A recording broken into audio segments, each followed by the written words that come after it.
बोले कि हमें भाग कथा सुनाइए। कौन सी? भक्ति ज्ञान विरागात्तो विवेको वर्धते महान। ऐसी कथा जिससे भक्ति ज्ञान वैराग्य बढ़ जाए। कथा क्यों सुननी चाहिए? कथा सुनने से भक्ति बढ़ती है, ज्ञान बढ़ता है, वैराग्य बढ़ता है। कथा सुन लो। शौनक आदि ऋषियों ने कहा सूत जी आप कथा सुनाइए। सूत जी कहते हैं सुनाता हूं। जो कथा देवताओं को भी दुर्लभ है वो कथा हम आपको सुनाएंगे। कथा कौन सुन पाता है? जिसको भगवान सुनवाना चाहते हैं। कौन समझ पाता है? जिसको भगवान समझाना चाहते हैं। भगवान ने गीता कहां सुनाई? उत्तर दो। गीता कहां सुनाई? जोर से। कुरुक्षेत्र में। कुरुक्षेत्र में अर्जुन भी थे, सेना भी थी, पांडव, धर्मराज, युधिष्ठिर, अर्जुन, नकुल, सहदेव, शकुनी, कर्ण, द्रोणाचार्य, पितामह भीष्म इत्यादि सब थे। सब थे, पर भगवान ने गीता केवल किसको सुनाई? और किसी को क्यों नहीं? सब वहीं थे आसपास, पर जिनको भगवान सुनवाना चाहते थे उन्होंने सुना। पितामह भीष्म ने सुना। गीता किसने सुनी? भीष्म पितामह ने भी सुनी, हनुमान जी ने भी सुनी। बोलो हां कि ना? मैया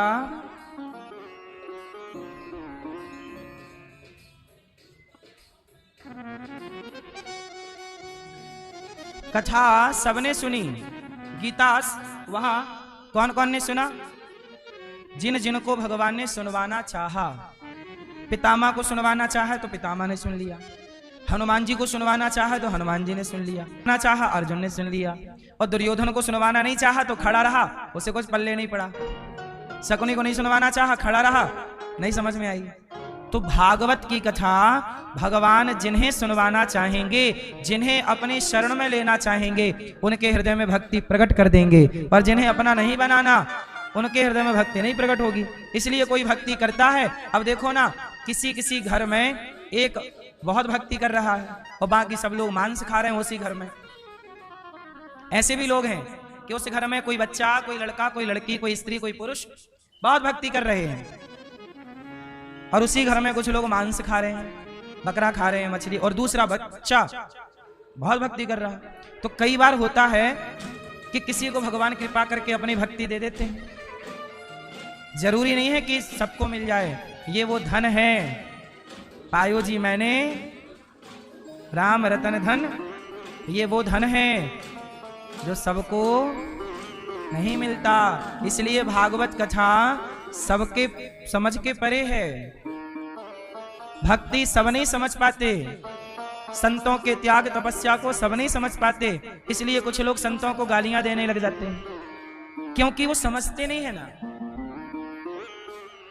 देखो ऐसा है, अब और की क्या कहें, मैं आपको एक छोटी सी बात बताऊं। कुछ लोगों को आपने सुना होगा कहते हुए कि राम जी ने बहुत गलत किया, सीता जी को वनवास दे दिया। सुना कि नहीं? बोलो हां कि ना? सुना होगा। अच्छा, मैं कभी नहीं कहता कि राम ने गलत किया। जो शास्त्र समझते हैं, जो भक्ति समझते हैं, वो कभी राम को गलत नहीं ठहराते, क्योंकि वो राम की पूरी बात समझते हैं, जानते हैं। लेकिन जो पूरी बात नहीं जानते, या राम ने जिन्हें अपना कुछ जनाया ही नहीं, वो राम को गलत कहते हैं। अच्छा ये बताओ, राम ने सीता मां को वनवास भेज दिया, लोग कहते हैं। अच्छा, ये वनवास की घटना किस युग में घटी थी? कौन सा युग था वो? राम जी ने वनवास कब भेजा? धोबी ने कब बोला? कौन सा युग था वो? कि जब धोबी के कहने से वनवास हुआ। कौन सा युग था? जोर से, जोर से, जोर से। त्रेता। और ये कौन सा चल रहा है? कलयुग की आंखों से त्रेता के राम को कैसे समझ पाओगे? सिंपल है। कलयुग की आंखों से त्रेता के राम को कैसे समझोगे? वो युग अलग था, तब की विचारधाराएं अलग थीं। तब की परिस्थिति अलग थी, वो सिचुएशन क्या थी, परिस्थिति क्या थी, क्या आपने उस परिस्थिति पर विचार किया? नहीं किया, सीधा आपने आरोप लगा दिया। इसलिए कहता हूं कि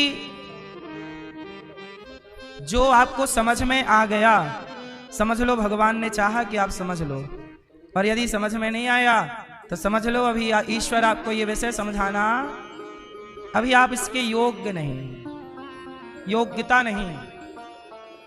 कुछ ज्ञान ऐसा है जिस ज्ञान की आपके अंदर काबिलियत नहीं, योग्यता। अच्छा बताओ, ज्ञान के सब लोग अधिकारी हैं या नहीं? उत्तर, मैया ज्ञान के अधिकारी सब हैं कि नहीं? आप बताओ, सब हैं? आप बताओ पीलू भैया, सब हैं? चश्मा वाली मैया बैठे, अरे खड़े ना हो मेरी माँ। हाँ, ज्ञान के अधिकारी सब हैं कि नहीं? बोलो, सब हैं? सब हैं? सब हैं। तो अभी एक देश परमाणु बना रहा था तो अमेरिका काहे पटक दिया उसके ऊपर? बनाने देते। यदि ज्ञान के अधिकारी सब हैं तो सारे देश परमाणु क्यों नहीं बना लेते? परमाणु बनाना भी तो एक ज्ञान है। फिर काहे दूसरा देश दबाव डालता तुम नहीं बना सकते? आप तो कह रहे हो ना ज्ञान का अधिकार सबको है, तो सब क्यों नहीं बनाते फिर? और जब बनाते हैं दूसरा देश रोकता क्यों है? बोलो, उत्तर दो। पाकिस्तान के पास लग गया परमाणु, रोज धमकी देता है दिवाली आ रही है पटक दूंगा। इसका मतलब यह हुआ कि हर ज्ञान का हर व्यक्ति अधिकारी। बोलो हाँ, कुछ ज्ञान ऐसे हैं जिन ज्ञान का, जिस ज्ञान के सब लोग अधिकारी। आपको पता है कि राफेल कहां रखा है? क्यों नहीं है ये ज्ञान आपको? क्या देश की जनता को बताया जाता है कि राफेल वहां रखा है? बोलो, क्या देश की जनता को यह पता है कि तोप कहां बन रही है, ब्रह्मोस कहां बन रहा है? क्यों नहीं पता? क्योंकि कुछ चीजें गुप्त रहने से ही सही है। क्योंकि आपको पता चल जाएगा तो ये खबर दुनिया तक पहुंच जाएगी और दुनिया उसको नष्ट कर सकता है, नुकसान पहुंचा सकता है। इसलिए कुछ ज्ञान सबके लिए, बोलो, नहीं है। बात समझ में आई? ऐसे ही शास्त्रों का भी कुछ ज्ञान है कि उस ज्ञान को पाने के लिए पहले आपको अधिकारी बनना पड़ेगा। क्या बनना पड़ेगा? जैसे परमाणु बम बनाने के सारे देश अधिकारी नहीं हैं, है क्या? फिर कुछ ज्ञान ऐसा है जो सब ज्ञान सबके लिए नहीं है। जैसे अब जो ज्ञान जिसके लिए था ही नहीं, हुआ क्या कि वो ज्ञान उसको मिल गया। अब मिल गया तो वो उसका कर रहा है मिसयूज। अब जैसे उदाहरण से मैं कुछ उदाहरण आपको देता हूं। जैसे चोर के हाथ एक ज्ञान लग गया, चोर आपकी गली का, उसके हाथ एक ज्ञान लग गया शास्त्रों का। ज्ञान क्या लग गया? चोर चोरी करता है और बोलता है मैंने चोरी किया, भगवान की इच्छा के बिना तो पत्ता नहीं हिलता। खुद ने चोरी की और आरोप किससे लगा दिया? भगवान ने चोरी की, क्योंकि इनकी मर्जी के बिना। अब बताओ ये ज्ञान सही है कि गलत है? बोलो, ज्ञान तो सही है पर गलत व्यक्ति के हाथ लग गया। अच्छा बताओ, भगवान की मर्जी के बिना पत्ता नहीं हिलता, ये ज्ञान सही है कि गलत है? मैया सुन रही हो मेरी माँ? बताओ, भगवान की मर्जी के बिना पत्ता नहीं हिलता, ये बात सही है कि गलत है? हाँ? सही है। तो चोर क्या कहता है? चोरी मैंने की पर भगवान की मर्जी के बिना। तो फिर चोर आरोप किसे लगा रहा है? अब आप जानो। अब बताओ कौन दोषी है, चोर दोषी है कि भगवान? कौन दोषी? पर चोर तो कह रहा है कि भगवान की मर्जी के बिना, और आप कह रहे हो कि बात सही है कि भगवान की मर्जी के बिना पत्ता नहीं हिलते। तो इस बात से तो भगवान ही चोर हुए, चोर के हिसाब से। अब बताओ, ये ज्ञान जो है, ज्ञान तो सही है पर गलत व्यक्ति के हाथ लग गया। इसलिए हमारे यहां कहते हैं सनातन में, कुछ ज्ञान ऐसा है सबके लिए नहीं है। पहले आप उसके अधिकारी बनो, पहले गुरुजनों की सेवा करो, पहले आप सत्संग करो, तब उस ज्ञान को पाओगे। आजकल लोग ज्ञान सब कुछ पाना है पर अधिकारी कोई नहीं। लोग कहते हैं, कल हमसे एक जज साहब बोले कि महाराज जी हमें बहुत गुस्सा आता है, क्या करें? हमने कहा आपको लंबा सत्संग करना पड़ेगा। जब आप सत्संग करेंगे तब आपका धीरे धीरे क्रोध कंट्रोल होगा। सत्संग से ही सब कुछ होगा। अब सत्संग लंबा टाइम करने का टाइम किसे है? परिणाम सबको ही चाहता है। मन को स्थिर करने का उपाय क्या है? मन को स्थिर करेंगे तो आपको मन को स्थिर करने के लिए लंबा सत्संग चाहिए, अभ्यास प्रैक्टिस चाहिए, तब मन कंट्रोल होगा। अब करना कोई नहीं चाहता, कंट्रोलिंग सबको चाहिए, ऐसा। इसलिए पहले उस ज्ञान के अधिकारी बनो। चलो बताओ, चोर चोरी करता है तो भगवान की मर्जी के बिना पत्ता नहीं हिलता। इसे समझाओ जरा, क्या सही है क्या गलत है? हैं? चोर दोषी है कि भगवान दोषी है? जोर से, ए मैया काहे तुम मार रही हो उसे? चलो बताओ कौन दोषी है? चोर। कैसे सिद्ध करो? चोर ने चोरी की पर ईश्वर की मर्जी के बिना कुछ होती ही नहीं। सिद्ध करो कैसे चोर आरोपी है, कैसे दोषी है। चलो हम कर दें, चलो सिद्ध लो। ऐसा है कि चोर चोरी करता है और चोर क्या बोलता है कि भगवान की मर्जी के बिना पत्ता नहीं हिलता। तो पहले चोर को उसके पहले का एक पाठ पढ़ना पड़ेगा। जिस पुस्तक में यह लिखा है कि भगवान की मर्जी के बिना पत्ता नहीं हिलता, उन्हीं पुस्तकों में यह भी लिखा है कि चोरी करना पाप है। तो पहले वाला ज्ञान भी तो फॉलो कर, के बाद वाला फॉलो करेगा। ये वाला ज्ञान सबके लिए नहीं है। सुनो, ऐसा है जैसे, अच्छा ये बताओ, आप लोग चोरी करते हो? 1000 रुपए मिल जाए, लाख रुपए पड़े मिल जाए, चुरा लोगे? नहीं। क्यों भाई, आप चुरा लोगे? नहीं चुराओगे। आप सत्संग करते हो, आप रोज भगवान का नाम जपते हो, भगवान की याद में रोते हो। जो व्यक्ति भगवान की शरण में है उन लोगों पर यह ज्ञान लागू होता है। कौन सा ज्ञान? कि भगवान की मर्जी के बिना, सुदामा जैसे ज्ञानी, सुदामा गरीब है तो सुदामा से लोग कहते तुम गरीब क्यों हो? सुदामा बोले ये ईश्वर की मर्जी है कि मैं गरीब रहूं।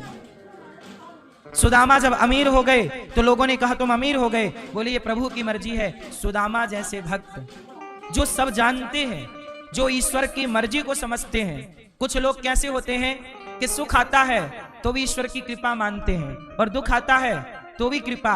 ऐसे भक्तों के लिए ये ज्ञान है कि जो हो रहा है ईश्वर की मर्जी से हो रहा है। लेकिन ये ज्ञान चोर के लिए नहीं था, क्योंकि चोर इस ज्ञान की पात्रता नहीं रखता। जो भक्त होगा वो चोरी करेगा ही नहीं। जिस व्यक्ति को यथार्थ में यह ज्ञान हो जाएगा कि ईश्वर की मर्जी के बिना पत्ता नहीं हिलता, पहले तो ये बताओ क्या वो व्यक्ति ये बात जान लेने के बाद चोरी करेगा? बात समझ में आई? जो व्यक्ति ये जान लेगा कि सब ईश्वर की मर्जी है, वो व्यक्ति चोरी कर ही नहीं सकता।